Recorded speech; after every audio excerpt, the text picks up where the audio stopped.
안녕하세요. 반갑습니다. 오늘도 선각인감 강의를 하게 된 보광사 보명입니다. 지난 시간 선각인감 우리가 지금 교재 가지고 있는 11쪽 마지막 해석을 다 못하고 마쳤는데, 이어서 11쪽 마지막 해석만 잠깐 하고 12쪽부터 시작하겠습니다. 선각인감은 참선하는 사람들의 거울이고, 또 참선이라고 하지 않아도 마음을 찾는 사람들, 내가 누구인가 하고 공부를 하려는 사람들은 반드시 보아야 되는 서산대사의 아주 중요한 그러한 글이죠. 그러므로 학자가 중간 11쪽 중간입니다. 배우는 자가, 즉 참선을 하는 자, 이렇게 해도 됩니다. 먼저 부처님의 참다운 가르침으로서 변하지 않는 것, 우리의 참된 마음 변하지 않는다 그랬습니다. 그래서 변하지 않는 것과 인연을 따르는 두 가지 마음, 우리 본래 마음은 변하지 않지만은 변하지 않는다 그래서 가만히 있는 것이 아니라 그 마음은 인연 따라 마음이 늘 일어난다라는 거예요. 그래서 인연을 따른 두 가지 뜻이 내 마음의 성품과 형상이며, 또 우리 마음에 수도를 하다 보면은 단박깨치고, 이제 이걸 도노라고 그러죠. 본문 안 읽고 지금 해석만 봅니다. 단박, 그냥 몰록 깨닫고 점점 또 닦아서 깨닫는 두 가지 뜻이 다 우리 공부의 시작과 끝임을 자세히 가려서 알아야 한다 그랬어요. 그걸 자세히 가려서 안 뒤에 부처님의 가르침의 뜻을 버리고 그 가르침에만 머물지 말고, 우리가 여행 안내서를 보게 되면 여행 안내서만 쳐다보고 있는 것이 아니라 그 길을 나아가는 게 중요하죠.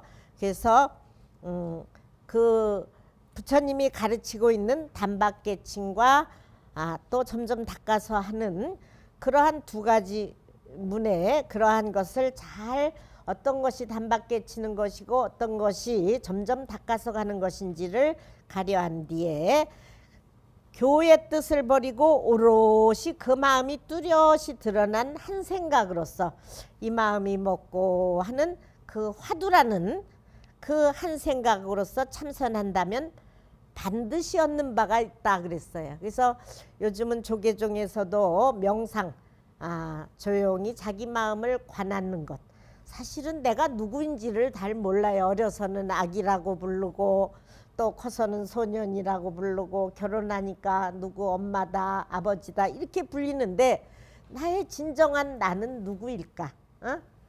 이것을 찾는 것이 참선이고 화두를 드는 것입니다. 그래서 그렇게 참선을 한다면 반드시 무엇인가 얻는 바가 있을 것이다. 그것을, 나를 찾아야만이 내 자신이 누구인지, 또 내가 이 세상에 사는 의미, 이런 것을 반드시 알아야만이 그것이 이 고통에서 벗어나고 지옥에서 벗어나는 살 길이다. 우리는 맨날 윤회의 고통에서 벗어나지를 못합니다. 돌아보면 어제는 이것 때문에 고통스럽고 오늘은 이것 때문에 고통스럽고, 뭐 이렇게 번이 우리가 잘 알면서도 확실히 깨닫지를 못하면 그 굴레에서 벗어나지를 못하는 거예요. 그것이 다 무명 때문에 근본이 되는 것입니다. 제 12쪽 선각인감 여러분들 교재 보면은 본문을 좀 읽고 해석을 해드리겠습니다. 대저학자는 수참 활구요 막참 삭구어다. 대저, 이 대저는 일종의 발어사와 같은 거예요. 모름지기 이렇게도 얘기를 하고 아주 크게 이렇게 말할 수 있습니다. 크게 배우는 자는 우리가 참선을 하려고 노력을 하거나 크게 내가 깨닫고자 하려고 하는 자는 수참활구요. 이 모름지기 수다 그러는데 요즘 한문에서 이런 모름지기 수자를 잘 해석을 안 씁니다. 반드시 꼭 그러한 의미를 가지고 있습니다. 모름지기라는 말을 잘 안 쓰죠. 그거에 해당합니다. 그래서 크게 공부를 하려고 하는 자는, 배우는 자는 반드시 활구를 참구하며, 활구라는 것은 우리가 말하는 살아나는 길입니다. 즉 우리가 화두를 참고하되 지름길, 곧바로 부처님의 깨달음에 나아갈 수 있는 걸, 이걸 경절문이라고 그래요. 이제 부처님의 깨달음에 이르는 데에는 경절문과 원돈문이 있는데, 경절문이라는 것은 하나의 지름길로 바로 가는 거예요. 헤매지 않고. 원돈문은 그냥 뭐 점점 점차적으로 헤매다가 도달할 수 있는 말에 이끌려가는 거예요. 그래서 배우는 자는 모름지기 활구, 경전문과 같은 아주 참된 그 화두를 참고하며 삭구, 그냥 우리가 얼마나 많은 경전의 말씀들이 있습니까? 근데 많이 들었고 많이 보았지만 나의 마음에 닿지를 않아. 행하지도 않아. 그 마음이 나의 그 글귀가 닿아서 내가 그것을 정말 꼭 들고 살 수 있는 그런 게 되는데, 뭐 방송도 많이 듣고 또는 내지 책도 많이 보고 그래도 내 마음에 그게 정말 거울이 되지 못해. 그게 다 걸려가지고 정말 이거다라는 확신이 서야지 되는데, 이런 것은 다 삭구에 해당이 됩니다. 말에 팔려가는 것이 삭구고, 언어 도단, 말이 끊어진 아주 알 수 없는 그렇지만 오묘한 그런 이치를 가진 것이 활구입니다. 범본참 공안상의 절심주 공부하되 역에 불안하며 여묘포서하며 여기사식하며 여갈사수하며 여아옥모하면 피루투철지기 하리라. 공부하는 방법입니다. 이거는 뭐 꼭 참선하는 자가 아니라도 사실은 간절하게 뭐 공무원 시험을 보든 또는 내지 뭐를 하든 간절해야지 되는 거를 얘기하고 있어요. 그래서 특히 이 생사를 해결하려고 화두를 들고 참선을 하는 자들은 범본창 공안상에 무릇 아주 근본적으로 공안이라는 것은 참선하는 사람들의 화두를 공안이라고 그래요. 그 말하자면은 공무원들의 어떤 아주 규칙 같은 그런 건데, 참선하는 사람들이 뚫어야 할 관문이 있는데 그게 1700 공안이라고 그래서 1700가지 법칙이 있습니다. 그거를 뚫는데 그거는 어떤 설명이 필요한 것이 아니에요. 예를 들어서 어떤 사람이 운문 스님한테 묻습니다. 부처가 무엇입니까? 부처님 가신 지 오래됐잖아요. 그렇다고 여기 모신 부처님은 이미 등상불이야. 그래서 부처가 무엇입니까? 하고 물으니까 간식어리니라, 마른 똥막대기니라. 이게 일종의 화두야. 아니 부처를 물었는데 어째서 마른 똥막대기라고 했을까? 어째서 그게 알 수가 없어. 아니 부처를 물었는데 감히 그게 이제 말하자면 마음에 걸렸어. 그래서 그거를 어째서 마른 간식을 똥막대기라고 했을까? 여러분들도 좀 의심이 되잖아요. 근데 나한테 딱 걸리는 화두가 있어. 또 맨 선가기감 처음에서 유일물어찬이 여기 한 물건이 있으니 이 한 물건은 소소영령하다 그랬잖아요. 그러니까 그 육조 해능대사가 회양대사가 찾아왔을 때 어느 물건이 왔는고 이렇게 물으니까 거기에 걸렸어. 어느 물건이 나를 어느 물건이라고 하다니 이 나를 무슨 물건이라고 해야 할까? 여러분들은 여러분을 무슨 물건이라고 하겠습니까? 그러니까 이 회양선사는 그 한마디가 화두가 된 거예요. 그래서 그거를 이 나라는 물건을 찾기 위해서 8년 동안 참선을 하고 헤맸다라는 거 아니에요? 8년 만에 깨닫게 됐어. 깨달으니까 다시 육조 스님한테 와서 지난번 강의를 해드렸죠. 어느 물건이 다시 이렇게 왔는고 이렇게 물으니까 스님 나를 어느 물건이라고 해도 맞지 않습니다. 뭐라고 이름을 붙일 수가 없어. 명부득 상부득이라고 앞에서 강의를 했죠. 그러니까 이걸 뭐 마른 똥막대기라고 한다거나 뭐라고 한다나 그것도 사실은 우리가 어떻게 말할 표현할 수가 없어서 그렇게 했을 뿐이지 그게 꼭 정답이다 이렇게 할 수가 없는 거예요. 그래서 그건 깨달은 사람만이 그 계측을 알 수 있어. 그래서 그거를 왜 마른 똥막대기라고 했을까? 왜 나를 어느 물건이라고 했을까? 하는 것을 간절히 늘 생각을 한단 말이에요. 마치 뉴턴이 만유인력을 발견하듯이 어째서 모든 물건은 위에서 땅으로 떨어질까? 그거를 생각하다 보니까 말하자면 사과가 떨어지는 모습에 갑자기 깨달았단 말이에요. 만유인력이라는 것을. 화두를 드는 사람도 그와 같이 간절하게 하다 보면 자기도 모르는 순간 어디에서 깨달을지 몰라. 지금 간절히 하는 거를 먼저 얘기하고 가죠. 공안을 참고한다라는 것은 그냥 생각하는 게 아니라 간절히 내 마음에 품되 이 먹고 품되 절심주 공부를 간절한 마음으로 공부를 지어가되 간절한 마음으로 공부를 지어가되 어떻게 하냐. 여기 여자가 하나 둘 셋 넷 5개나 나오네요. 닭이 알을 품는 거와 같이 하며. 저도 어려서 닭이 알을 까는 거 봤어요. 병아리. 근데 이 어미닭이 알을 품을 때는 그 새끼를 까도록 할 때는 뭐 잠시도 안 내려와요. 사람이 곁에 가도 잘 안 내려와. 그러고는 자기 먹이를 먹게 되면 잠시 내려왔다 금방 올라가. 이 계란의 알이 식으면 부화가 안 돼요. 그러니까 그 온도를 일정하게 해줘야만이 부화가 돼.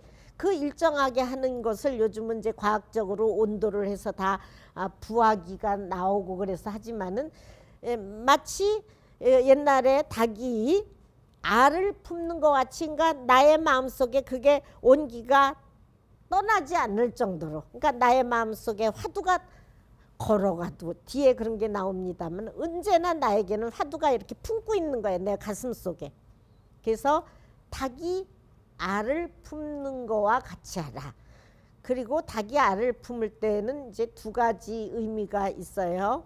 첫째는 어미닭은 알을 깨주려고 하고 알에서는 그 뭔가가 끝없이 자란단 말이에요. 그렇죠? 여러분들은 다 엄마 되신 분들은 알겠지만 그러면은 병아리가 나올 때쯤 되면 안에서 꿈틀꿈틀 이게 소리를 낸대 보이지 않게. 그러면 그 어미가 그것을 알아차리고 위에서 쪼아줘야지 돼. 아기 그 병아리로서는 그걸 못 깨고 나오죠. 그러니까 그걸 뚫어줘야만이 탁 터뜨리고 나온다라는 거예요. 그걸 이제 채탁이라고도 하고 졸탁이라고도 해요. 병아리와 엄마의 그게 맞닥뜨려야지 된다. 그 순간. 그래서 공부라는 것은 그렇게 안에서 간절히 익어야지 되고 밖에서 누군가가 나를 깨우쳐주는 그런 힘이 있어야지 되는. 그래서 공부를 하되 뭐와 같이 한다? 닭이 알을 품는 거와 같이 한다. 2번째는 공부를 하되 여묘포서하며 고양이가 쥐잡듯 하며. 고양이가 쥐를 잡을 때는 정말 한눈 팔지 않고 고양이가 이렇게 쥐를 한번 보면은 쥐가 그 구멍에서 나올 때까지 지키고 있다라는 거예요. 그래서 꼼짝도 안 하고 거기 가만히 앉아 있는 거야. 몇 시간이고. 그래서 그 잡으려고 하는 마음이 간절하고 눈으로 움직이지 않는다는 거예요. 그 쥐 나오는 것을 기다리느라고. 요즘은 뭐 고양이들도 쥐를 많이 안 잡습니다만 뭐 방에서 다 기르고 또 애묘라고 그러나요? 이렇게 기르니까 고양이가 쥐잡을 줄을 모르지만은 먹을 것도 간식을 뭐 그 사료를 많이 주잖아요. 그러니까 배가 고프지 않거든. 그렇지만 옛날에 고양이들은 배가 고파. 지금도 우리 고양이 한 마리가 늘 올라오는데 배가 고플 때쯤 되면 올라와. 아침 저녁으로 꼭 올라와요. 우리 그래 하나는 이제 집고양이 절고양이가 있고 하나는 이제 밖에서 말하자면 들고양이 같은 게 있는데 때만 되면 그래도 용케도 찾아와. 그러니까 배고픈 사람이 밥 생각하듯 고양이가 쥐잡듯 요 뒤에 그게 나옵니다. 줄인 사람이 밥 생각하듯 밥을 한 3일만 굶어 보면은 뭐 3일까지도 안 가요. 사실은 점심만 안 줘도 조금 있다가 좀 오늘 늦게 제사를 지낸다 그래서 이제 밥만 안 줘도 배가 고파서 지금 다 빨리 나가서 서로 밥을 받으려고 공부를 그렇게 서로 받으려고 해야지 되는데 예? 그냥 맛있는 거를 서로 먼저 먹으려고 반찬도 해놓으면 맛있는 게 먼저 떨어져. 그러니까 공부를 그렇게 간절하게 해야 됩니다. 그러니까 공부를 하는데 줄인 사람이 밥 생각하듯 하라. 예? 한번 그렇게 여러분들이 연부를 하든 그렇게 했는지 모르겠어요. 여갈사수하며 목마른 사람이 물 생각하듯 하며 오죽하면 원효 스님이 그래 중국으로 공부하러 가실 때 해골바가지에 물인 줄도 모르고 밤에 깜깜한데 물만 있으니까 그냥 뻘꺽뻘꺽 마셨다라는 거 아니에요. 얼마나 급하고 목이 마르면 그러겠어요. 그러니까 분별하지 않는 거야. 그때는 이게 더러울까 깨끗할까 마셔도 될까 그렇게 일념으로 물만 마셨으면 이 화두를 어떻게든지 타파했으면 그런 간절함으로 공부를 하면 반드시 깨칠 날이 있다. 여아 옥모라사 또 아이가 엄마를 생각하듯 하며 엄마가 어디 가봐야 엄마 오는 시간만 기다리고 그 새나 짐승들도 내가 보면은 뭐 제비집도 이렇게 관찰하면은 죽은 듯이 있어. 죽은 듯이 있다가 멀리서 그 어미새가 날아오는 거를 어떻게 아는지 막 그때가 되면 막 찍찍찍찍 야단이 나요.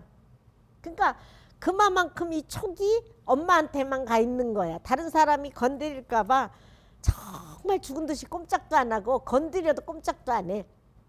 그러고 있다가 어미새의 그 자취만 나타났다 하면은 막 찍찍찍 야단이 나죠. 그러니까 아이가 엄마 생각하는 것은 말할 수도 없어. 그래서 사실은 요즘은 뭐 아이도 많이 안 낳는 시대이고 결혼까지도 지금 안 하는 시대이지만은 첫 번째 우리 이 교육이 부모의 교육이 첫 번째입니다. 모태교육서부터 이 태아 교육서부터 나서 제일 먼저 보는 게 엄마의 얼굴이고 엄마의 하는 행동이 다 그게 스펀지 물 빨아들이듯이 그 엄마의 모습을 보고 그걸 받아들이기 때문에 엄마가 어떻게 하느냐 이 환경 문제는 굉장히 중요합니다. 그러니까 아이가 태어나서 미국에 태어나 봐요. 똑같은 아이래도 한국의 아이인데도 미국에 태어나서 듣는 게 영어만 들으면 한국어 못해요. 그렇잖아요. 그 무엇을 들려주느냐 무엇을 보여주느냐 이거가 우리가 공부하는데 제일 좋은 조건이기 때문에 가장 우리가 성장하는데 엄마 부모 교육이 첫 번째고 나가서 학교 교육이고 사회 교육이에요. 근데 지금 이제 그런 게 제대로 많이 안 되고 있죠. 여기 공부를 하는데 말하자면은 밥 생각하듯 하고 물 생각하듯 하고 아이가 엄마 생각하듯 하며 엄마만 바라보고 있으면 엄마가 밥을 줘야 먹으니까 엄마가 뭔가를 줘야 움직일 수 있으니까 아이가 옷을 어려서 벗겨나 봐요. 아이가 입을 수 있나 뭐가 있나 엄마만 바라보는 거야. 그 공부를 그렇게 하라. 이렇게 해야 반드시 투철할 기약이 있다. 사무처 밝게 깨칠 기약이 있다 그랬습니다. 그러니까 공부라는 것은 그와 같이 간절하고 항상 유지돼야지 되고 공부할 수 있는 마음. 그래서 닭이알을 품는 것은 따뜻한 마음을 늘 잃어버리지 않도록 품고 또 눈을 떼지 아니하고 또 온전히 생각하고 그렇게 해야만이 반드시 아주 확실히 투자는 뚫을 투자거든요. 그러니까 그 무명을 뚫고 내 가슴 속에 사무칠 그럴 기약이 있다라고 했습니다. 그래서 여러분들도 꼭 참선하는데 서산대사가 참선하는 자들에게 말했지만 여러분들이 어떤 일을 할 때도 이런 간절함과 정성이 있어야 무엇을 이룰 수 있는 것입니다. 예, 강의 마치도록 하겠습니다. 오늘도 행복한 시간 되세요.